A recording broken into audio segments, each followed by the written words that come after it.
YSRTP అధ్యక్షురాలు షర్మిల పాదయాత్రను అడ్డుకోవడం సరికాదని ఎమ్మెల్యే జగ్గారెడ్డి అన్నారు. షర్మిలపై దాడి, అరెస్టును ఖండిస్తున్నామన్నారు. హైదరాబాద్ లో ఆయన మీడియాతో మాట్లాడారు. ప్రజాస్వామ్యంలో ఎవరైనా స్వేచ్ఛగా పోరాటం చేసే హక్కు ఉందని తెలిపారు. షర్మిల అరెస్టును బీజేపీ, టీఆర్ఎస్ ల రాజకీయ డ్రామాగా అభివర్ణించారు.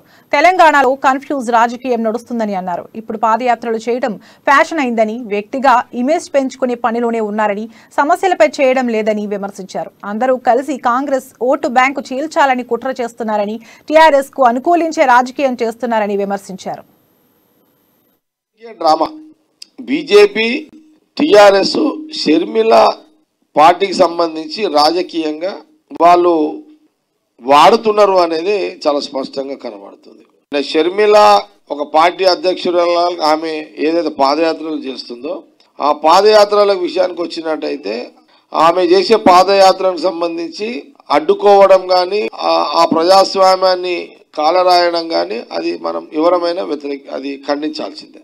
పాదయాత్ర చేసుకుంటుంది, ఆమె రాజకీయ పార్టీ చేసుకునివ్వండి, ఆ స్వేచ్ఛ ఉంది, ఆమె చేసుకుంటుంది. అలాంటి విషయాల్లో ప్రభుత్వము, నేను దాన్ని ఖండిస్తున్నా. నిన్న విషయాన్ని మన జరిగిన సంఘటన ఖండిస్తున్నా, ప్రభుత్వం తీరు ఖండిస్తున్నా. అట్లాగే ఇది ఒక రాజకీయ డ్రామా. బీజేపీ, టీఆర్ఎస్ షర్మిల పార్టీకి సంబంధించి రాజకీయంగా వాళ్ళు వాడుతున్నారు అనేది చాలా స్పష్టంగా కనబడుతుంది.